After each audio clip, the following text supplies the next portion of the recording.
My dad retired in 2000 because of a major crash. Fell down 14,000 feet. Basically, his body was found on a tree, hanging. My father was in coma for 6 months. Yeah. How much are you going to train in India? Pro Series, if you win over there, Right. in India, you're a billionaire. Hello everyone and welcome to What's the Point Season 2. I've never calculated how much we've invested in me. Yeah. I would say nor less than 4-5 CR. And here what's the scene like? Like you win one race. One race, you'll get 30,000 rupees. Oh, You have to be happy with it. that's very sad. Yeah. You're showing love towards cars, show some love towards bikes also. Right. Hello everyone and welcome to What's the Point Season 2. And let me tell you that our episode for the day is all about speed. You know, think of Fast and Furious, Need for Speed, or actually think of Doom. Yeah, guys, our guest for today's episode is a motorcycle racer. Yes, and he's not just any racer, he's also the runner-up of the Royal Enfield GT Cup. So please welcome with us Kayan Patel today. Hi. And hi Kayan, Hi. how are you today? I'm amazing. Yeah. I've literally just come back from a race right now. Oh, that's and wow. I've directly come here right now. Wow, so you've got your adrenaline rush for our episode today, I think. Kayan, I would like to begin by asking you, how did your journey as a motorcycle race begin? Like, was this something you always wanted to do? Or So basically, my entire family has been into this. Oh my God. From my great-grandfather to my Wow. grandfather, my father, and now me. So basically, I'm the fourth generation of my family into racing. Wow, I think this is something very new to me because otherwise, every time we have someone from an offbeat profession, it's always like, hi, I'm the first person who took this path in my family. So, I had to really fight and I had to convince my parents, but I think this is the first time Yeah, so I'm the fourth generation of Wow. my family racing right now. And I started racing at the age of 5. Wow. Started riding a mini bike at the age of 3. Wow. Yeah, was riding a cycle Yeah. on 2 wheels at the age of 2. So Right. my parents have always pushed me towards racing. Wow. Literally, my first words were also not mom, dad, nothing. It was just vroom vroom. Wow. Yeah, so that's how it all began. That's great. I think there goes my next question, which was kind of like, did you face any challenges in getting into the field? So let me jump to the next one then. So since you have always had this in your family, have you gotten any professional training? I'm guessing it must have just been Yeah, your so it's parents. always been my dad and my uncle, Yeah. my dad's brother. Right. So they have been, my dad's a 14-time national champion. Wow. My uncle is an 8-time national champion. Sometimes a little bit up and down. My mom also has done a few racing Wow. seasons. Yeah. And obviously grandfather, but I've never got a chance to see my grandfather. Right. But yeah, I've always watched my dad, my uncles always race. So that's how it came up. And by the age of 5, I was riding my first nationals. Wow. By the age of 5, Yeah. there are nationals for so young people also. Yeah. Wow, that's interesting. That's very new information right in the beginning for me. And so since you've always had this in your home, other than for someone who does not have families as supportive or into the field, how can one get into racing then? So main thing in racing Yeah. is that there has to be family support. Yeah. So when the family is not supporting you into this field, Right. where here you have to be very mentally strong. Yeah. So if you're not that mentally strong, but if you're not getting the main support, which is your main backbone, which is your family, Yeah. it might not work out for you. But if your passion is too high, like you really want to race and not race on the streets, you have to start from absolute scratch, which is go to small go-kart tracks first, experience how it feels. Right. Then you can go to the next step, which is a level 1, level 2 training program, which happens in majority of south cities, which Okay. is Chennai and Coimbatore. Okay. So you go there, you get your certification in. Once your certification is in, you get into a criteria where you're eligible to apply for a racing license, which is called the FMSCI license. Alright. The FMSCI is basically the Federation Motorsports Club of India. Yeah. So they issue a license. That does not mean that you have to be above 18 or anything. Oh. A person from age of 5 can also get it. Clearly. To whatever age is possible. Okay. That's interesting. Very interesting. So there are actual certifications in place for... So it's called the grading certificate, which you get. Okay. Once you pass your level 1, level 2, you get your grading certificate. Right. Which will allow you to apply for a license, racing license. And then you can enter into the national championship. Alright. So are these licenses like are any other licenses, like driving licenses? Or do you Not have to really pass a certain... So difficult there are different kind of levels which you have to do. So it starts from level 1, then you have to come back for a level 2. Okay. Then you have to go for a level 3. Right. If you have a level 3 certificate, then you're sorted, like you will get the license easily. Right. But if you apply with a level 1 certification, you will get a restricted license in racing. Okay. Which is eligible to ride in novice, amateur categories. Oh. And once you're done with your level 2, level 3 training programs, you can get into, eligible for the full license. Okay. Where you can participate in your pro categories. Alright. That's interesting. And what kind of training one has to go through for all of this? Like, is it just, I don't know, riding? Or is it also any other form of athleticism that is, required? So, when it comes to all of this, mainly it's all about riding. Right. Like 90%, I would say, is riding. Your skill, the way you adapt. That is the main thing. Second, which is that 10% left, is your physical fitness. Alright. Like, since a child, I've been an hefty kid. Yeah. Always fat. Yeah. Coming down was a big task because I love pizza. Who doesn't? I could not live without pizza. But since the last 3 years, I've been controlling. Right. And it has got me where I am right now. Yeah. So, yes, racing, where your riding skill is the most important. Right. However fit you are, is not going to make you a better rider. Right. Yeah, obviously you have the advantage of stamina, strength, everything. Yes. Yeah. But if you don't have the right riding skills, it's not going to let you go ahead. That actually makes a lot of sense. Okay, so Kayan, I wanted to ask, how important are these licenses? Can one not race at all if they don't have these licenses? Like when you enter into such championships or something, races. So is this like a criteria thing that people have? Oh. So this license is very important. But there are two kinds of races which happen. Yeah. One which is a local race, which is city-wise done. So that time it's not needed. Alright.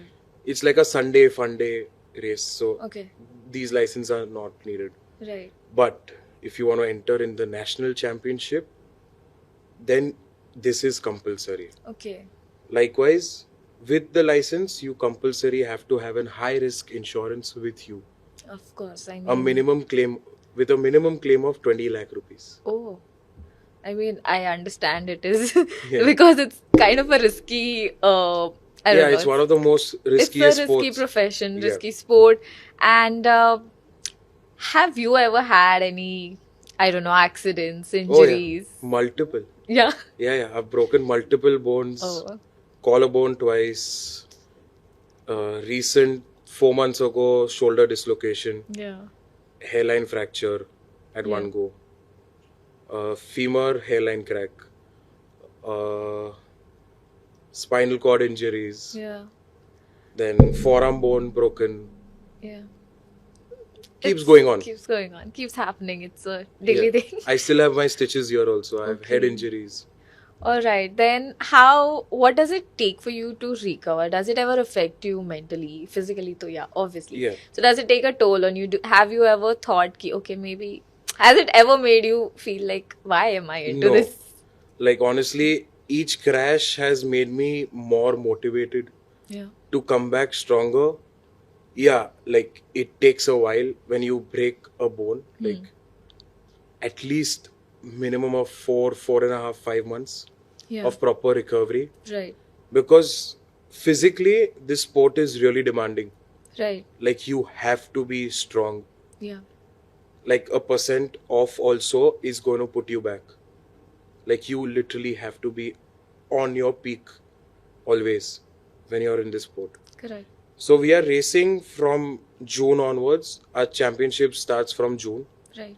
Going towards till December. So this time period, we have to be at our best. Yeah. Post December, we can do whatever we want. So, like, ideally, what kind of a time period, like, before your races begin, is where you start any preparation, any trainings, any... I would say March, we would start Right. our workouts, Right. going to small go-kart tracks to practice. Right. If someday we'll go back to Chennai, Coimbatore, somewhere or the other, Hyderabad, Bangalore, these Right. places to practice All right. with our own competitors, Okay. With which your own are competition. obviously our friends. Yeah. So that's So a it's fun. just like a community sport. Yeah.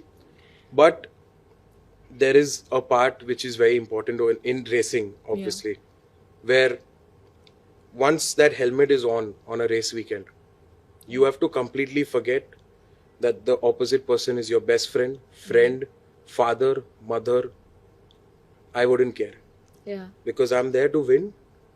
Right. I've said this in multiple interviews also. Like, if my father is also on the start line with me, Yeah. and in the first corner, if I have to put him down, I'll put him down also. Yeah. So have you ever raced with your father? Like, No, I've never got No. the chance. My dad retired in 2000 okay. because of a major crash. Ah. So he used to do cross-country rallies and all. Okay. So there he had a major crash. Fell down 14,000 feet from the mountains. The race was called the Raid the Himalaya. Okay. He and his basically his body was found on a tree, Oh. hanging after a day. They had to stop the rally, send choppers to find him. Yeah. They found him. Then because of the bad weather, they had to keep him in an army base. They could do nothing to him. Right. He was completely broken. Head, legs, back, everything broken. Yeah. So then they took him next day to Apollo Hospital in Delhi. Yeah. So there we found out that he's in coma. Hmm. And my father was in coma for 6 months. Yeah. Yeah. Now the next thing which I'm going to tell you is a very filmy Hindi movie type thing to happen. But yeah, it has happened. So the day I was born, on 12th of December, that was the day my father responded in the hospital. Oh. So he got a second life and I was born that day. So me and my dad have been very close. Like, so he celebrates basically 2 birthdays. 2 birthdays. That's very sweet. That is actually very filmy, but very, very warm filmy. Very. Yeah. It's wonderful. But once he came out of the coma also, like, complete memory loss, it was a toll on the entire family. When we got him home also, he wanted to run away, saying that I am not Zubin Patel. Oh. I am not this one. I'm not married. I don't have a kid. So he had completely lost his memory. Wow, this is more filmy, I think. Yeah. So it took another 2 years to bring his memory back. Oh. Slow and steady therapy, this, that. Right. So all of that took a toll on the family also. Considering all of this happening before, still they have the courage to put me also into racing. Right. I think it must take so much strength as a family also to still go ahead and be like, yeah, no, this is still something. Yeah, but it's been in our blood, so there's nothing to stop us. That's wonderful. I think now I get the point when you earlier mentioned that you really need your family's support. Yeah. So yeah, it totally makes sense now. Now that we have spoken about what it's like being a racer, family support, everything, I would like to get a little bit on the financial side of it. Yeah, so since this is something you pursue professionally, right? Yeah. How does the professional aspect of it, the financial, fiscal aspect of it comes around? Like, so I would honestly say this is one of the most expensive sports you could ever get into. Yeah. Like, I've never calculated how much we've invested in me in these years, but I would say nor less than 4-5 CR. Yeah.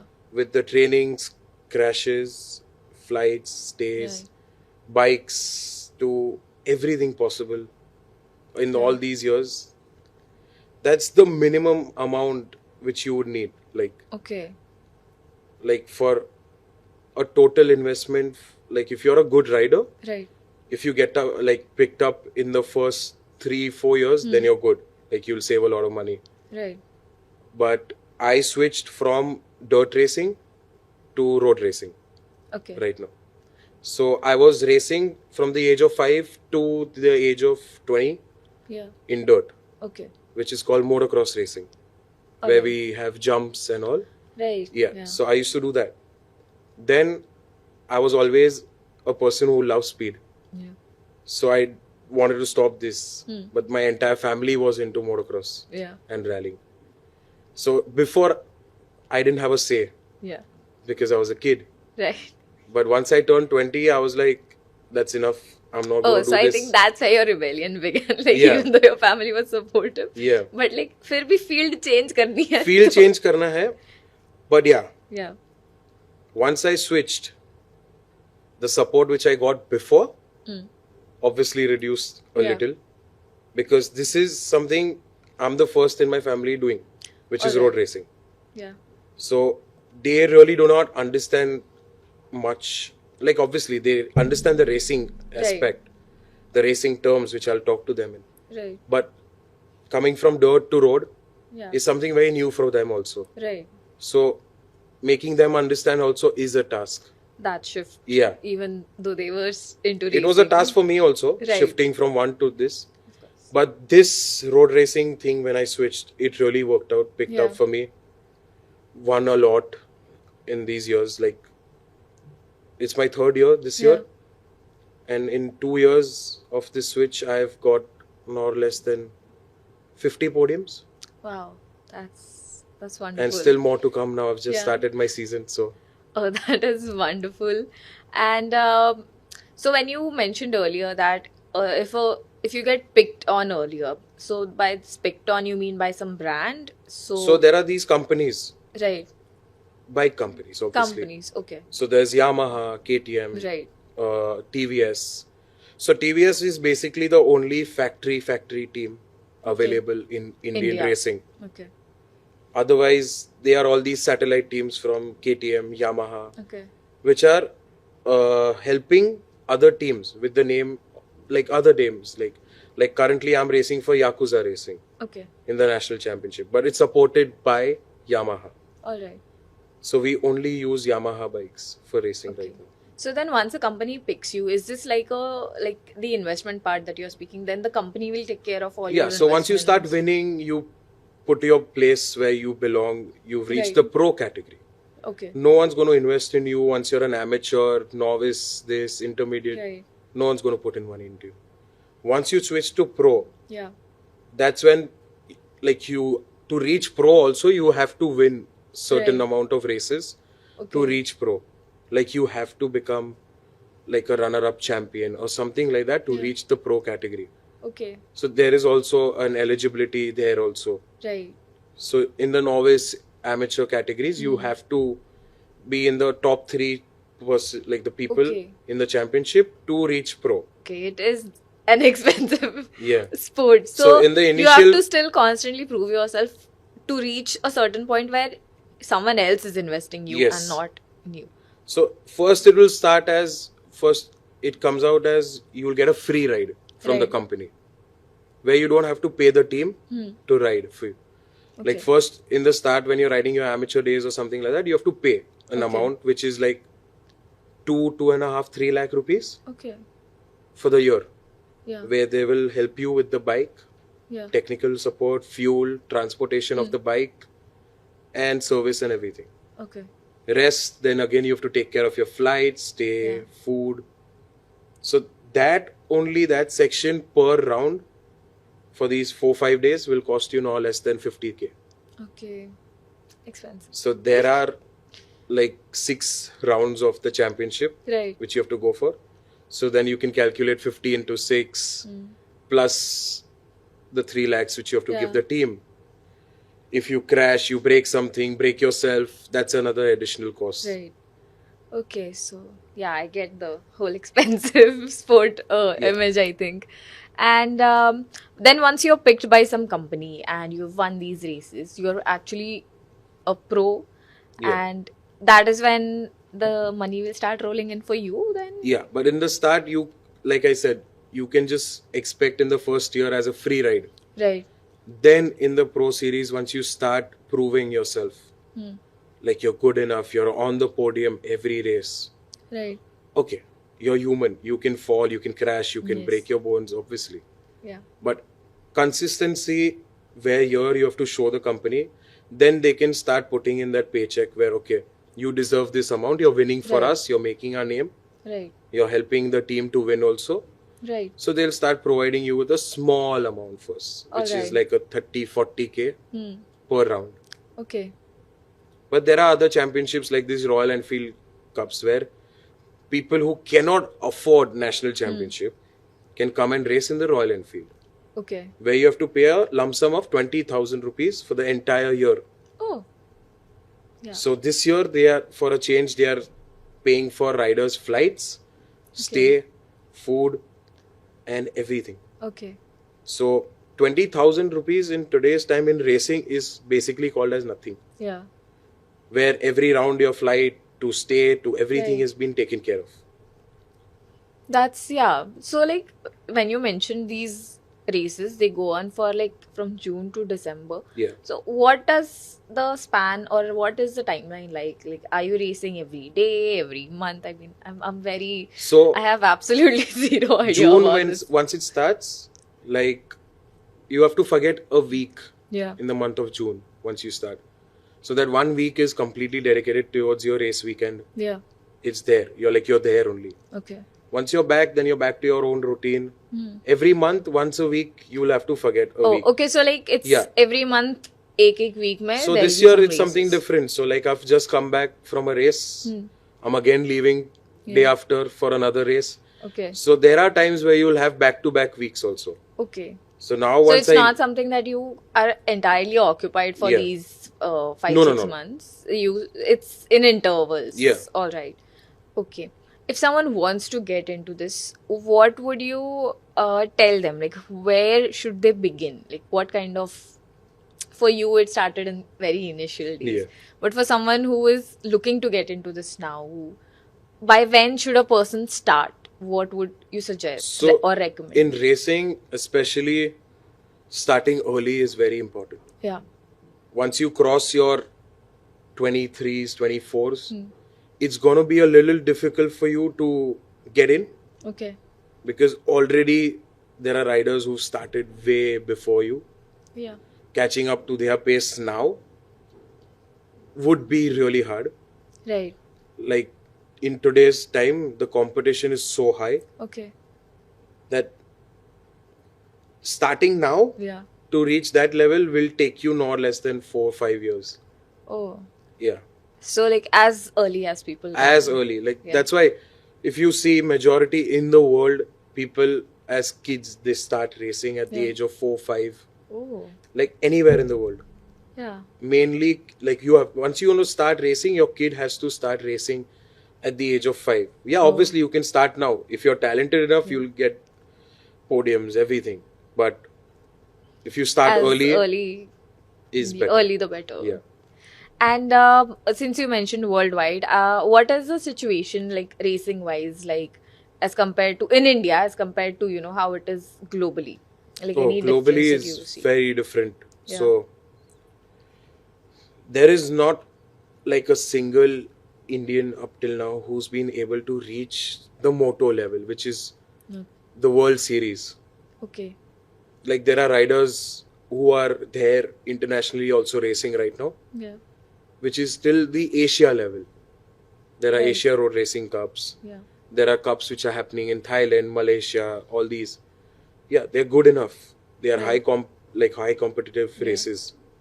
But nothing comes where, other countries have government support given to the Right. sport. Whereas in the Indian government takes racing as an entertainment. Ah.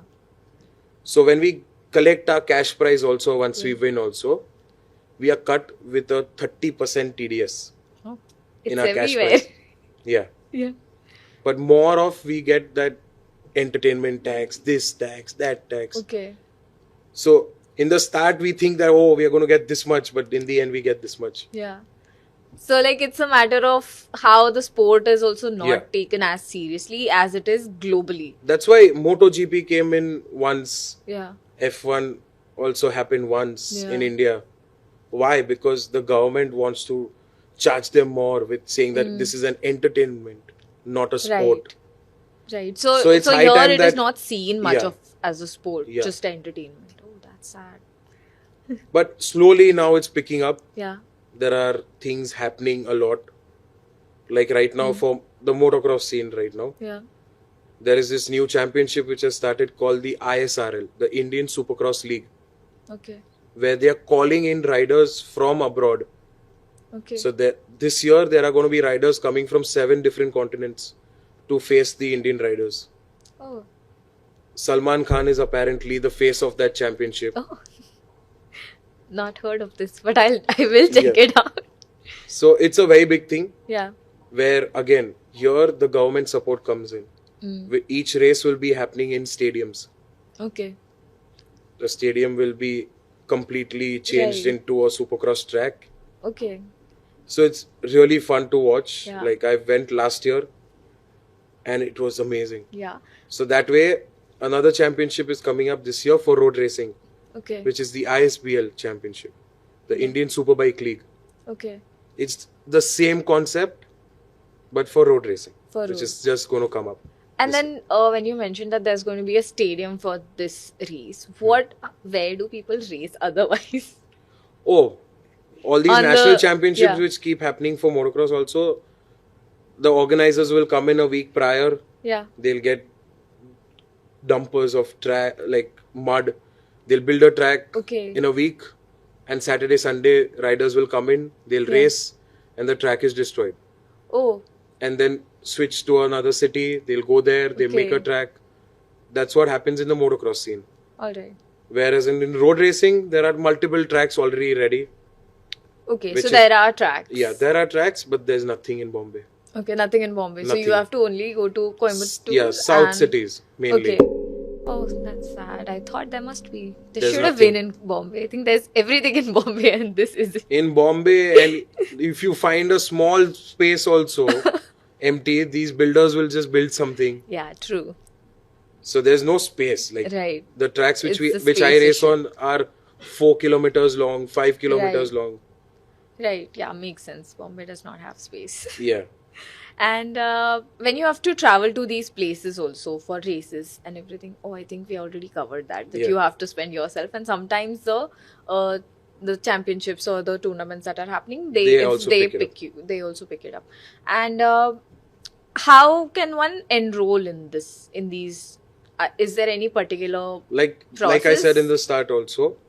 So first you have to finish your level 1, level 2 basic training program. So once you've you mentioned and then license. Once you've decided that you want to race for this certain type of championship, you have to apply for a FMSCI license. Yeah. Once you have the FMSCI license, then you can enroll yourself. So you can just enroll. That's what I was asking. Then so if you have the license, you can just enroll. There's no other. And the license also is only valid for a year.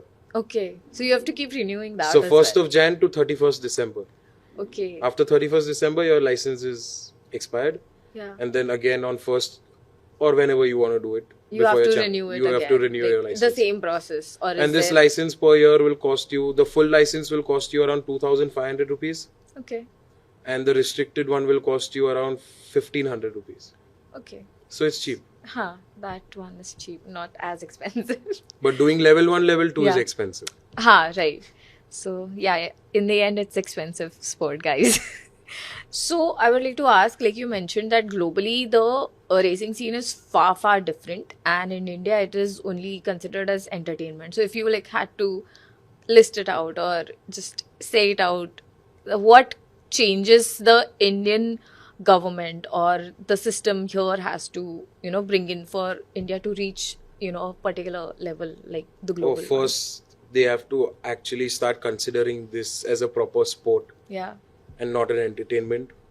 Once it turns into a sport where they'll support it something, or I'm not even saying support it like cricket, Right. but somewhat give us that 50% of that support of cricket also. Yeah. I'm not even joking. There are so many riders like me, or irrespective, there are so many riders out here who are so capable of going international and getting wins for India also. Yeah. But it's just that the Indian support is not there. So after a point, companies also like these, they also stop putting in money because the amount of training that these abroad guys do. Yeah. Racing is a sport which they have paid for. Right. To race for their country. Right. So once that is happening over there, the way like if India will start paying riders to go and represent. Right. So then we have to not think about our money is ending. Correct. We can go abroad also. We can also train. Right.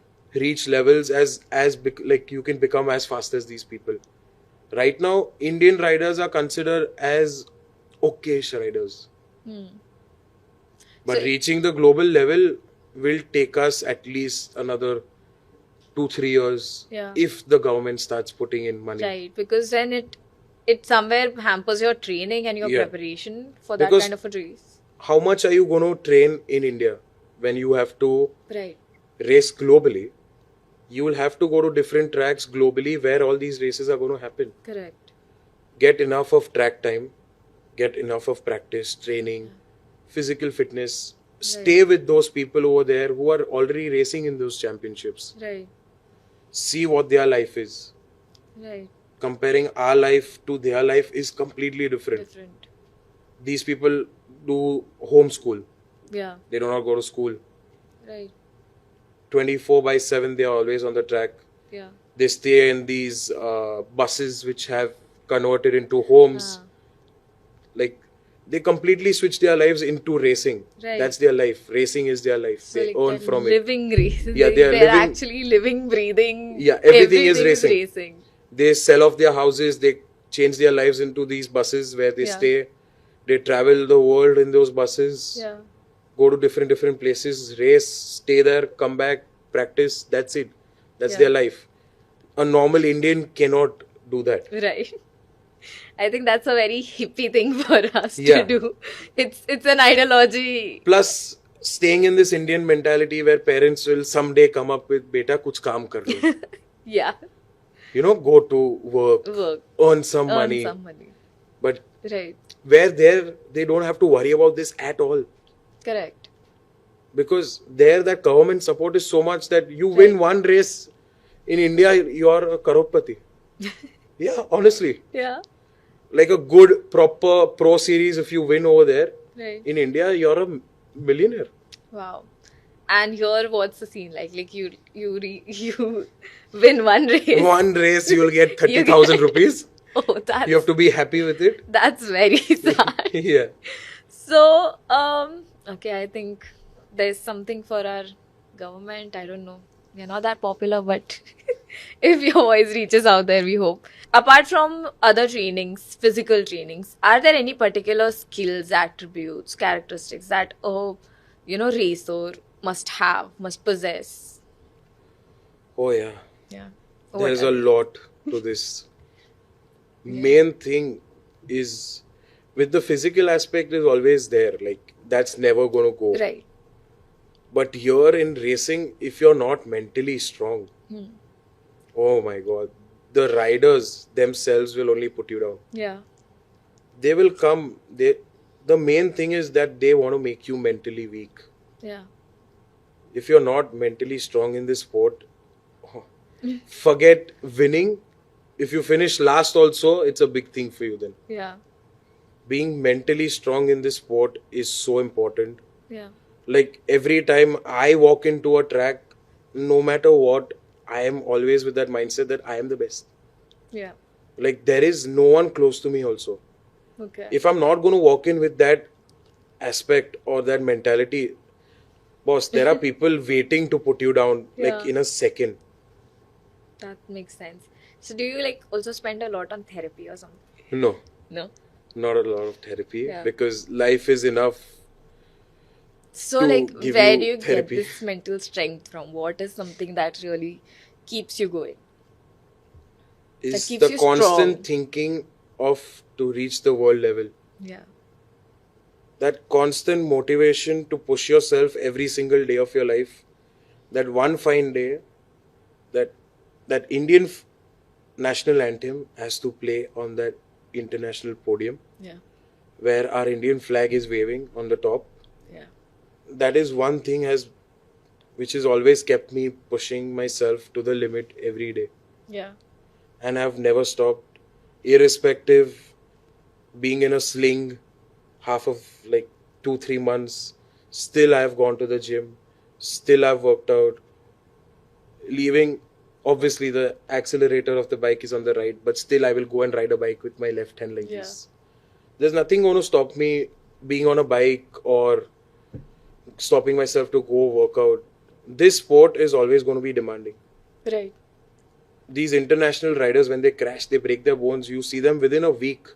I don't know what those doctors do in abroad, but within a week, they are back on the bike, they're racing. Right. In India, you break a bone, you have to sit at home for 3 months. The doctor bola, beta, ye goli khao ghar pe baitho. That's it. But there, internationally, someone breaks a bone within a week or two, they are back on the bike. Oh. So that's the level difference between Indian racing and abroad racing. Even in that case, where do you see Indian racing heading? Are there any improvements? Are there any upcoming, I don't know, measures that like I said, anyone has taken? These two championships which are coming up right now, these ISRL, ISBL. Yeah. So this is like a government it's not thing. like a government thing, but it's huge. Like there's nothing like it happened ever before or is going to happen also. Right. So big faces like Salman Khan is the face of ISRL right now. So, people are getting to know that racing is going to happen in India now. Yeah. There are riders coming from abroad to race in India. Yeah. Obviously, they are also paid to come to India. Correct. But I think it will still contribute to a lot of, betterment. So now people are going to know, like all these faces, obviously. So who doesn't know Salman Khan? Yeah. So Salman Khan's page has things about now racing. Yeah. Now people are going to start getting interested into racing. Right. People are going to start knowing racing. Right. So it is going to... So last year when this same event happened, the stadiums were empty. There are not much of a crowd. But now once Salman Khan posted, so everyone's interested. What is this thing? I also want to see. Right. So now stadiums will start getting full. People will show more interest. Correct. The crowd engagement is going to change. Right. So there's more awareness about the sport. Yeah. So it is high time where if not the government, all these big people should at least show some interest. Once the awareness comes in, once the interest comes in, and once people also start coming in, liking, watching, then I think it would actually come up as a... Then it would reach somewhere to a point where the government can start speaking about it also. Right. That makes sense. I think this is kind of an initiative then by companies, brands, and people around to kind of... So honestly, these people who are organizing these two championships, they are from Pune only. Oh. So we could proudly say that all Maharashtra-based people are only doing this. So it's good. Yeah, and it's sad there are no tracks in Maharashtra itself. Exactly. So, okay, I think hopefully in the future. There are talks going on that there is a track going to open in Lonavala. Oh. Which is going to be by far these are all talks, I'm saying. But if that track opens, that's going to be India's best track, which is going to be coming up right now. Even better than the Delhi track where MotoGP and F1 is also happening. I hope these talks actually get into action and that happens. Like I said, this is also a new thing for a lot of people to know. Right. Like racing, there's something called as racing that exists. Yeah. Everyone just knows that there is only cricket, football, that's it. Correct. No one knows ahead. Right. I have so many other friends in different kind of sports also who are doing something. Right. But they do not know them. It's sad to see that, people from the badminton place, like tennis. Or any other sport. Even a national sport for that matter of fact. Hockey. is gone. It's gone. No one knows anything. Nowadays, it's just cricket, football, football. Football also okay. Yeah. Nowadays. Now, suddenly out of nowhere, all these people have become F1 fans. Yeah. I think it's a film. They don't know anything about racing. Right. But still, I'm an F1 fan, apparently. Yeah. So everyone goes to all these cafes on a Sunday, they'll sit down, watch the F1 race. Races. But they don't know what's happening in the race. Why is it a red flag? Why is the race stopped? Why is there a yellow flag? Or irrespective anything. People are just enjoying. Right. It's something new. So I think that is what is making it look more of an entertainment. Entertainment ke liye people are watching this. People are having that fun. Oh, okay, this overtake happened. That's it. Okay, yay. Yeah. They'll support one driver. Right. Ask them the 8 other drivers' names. They won't know. Yeah. I think that's something that needs to change, which I hope actually So again, comes it's along. just started with F1. I hope this starts with MotoGP also. Right. Show some if you're showing love towards cars, show some love towards bikes also. Right. Have you ever done any car racings, or did you ever? I've never been into cars. Recently, when I bought my first car right now, so that's when I've got into the car culture. I've gone for a few events for cars and all. But it really doesn't interest me as much as bikes, honestly. So I think, Kayan, we have pretty much covered everything. I would just want to ask you if, like, you have to brutally, honestly give someone an advice who wants to get into this. I'm sure you have been very upfront about everything. Yeah.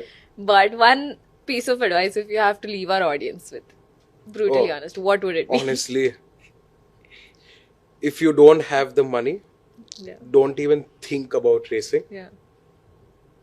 This is the brutal honesty. Like, if you're not rich enough, you will not be able to sustain even half a year in racing. Yeah. Because in the start, there is a lot of involvement of money. Right. Like, this is the honest truth. Like, you know, there are a lot of times where there are so many riders out there who are so talented, but they don't have the money.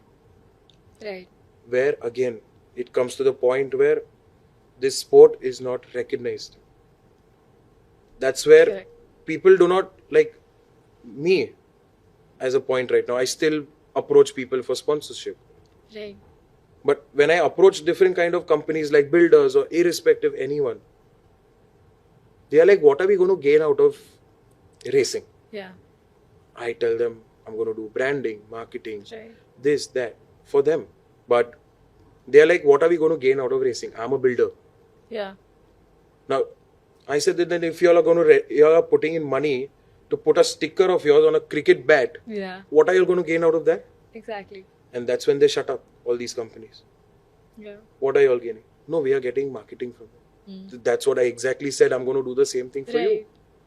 It's not like we do not get covered. We are always covered on YouTube. Right. Recently, we were covered on Vice. Yeah.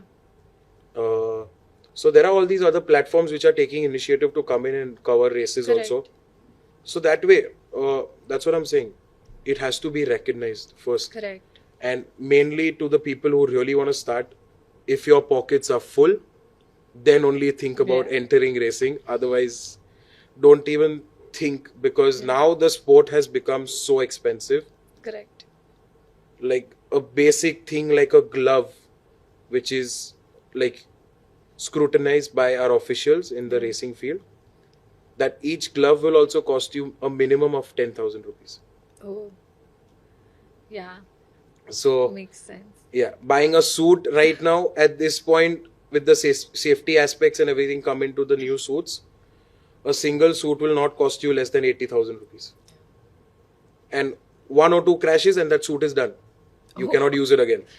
Yeah. So that way I have more than 6 suits hanging on my wall, but I cannot use them. I have one suit right now which I can currently use. Yeah. Other 6 are just hanging on the wall. So they are lakhs of rupees just hanging on the wall now. And you can do nothing about these suits now. Yeah.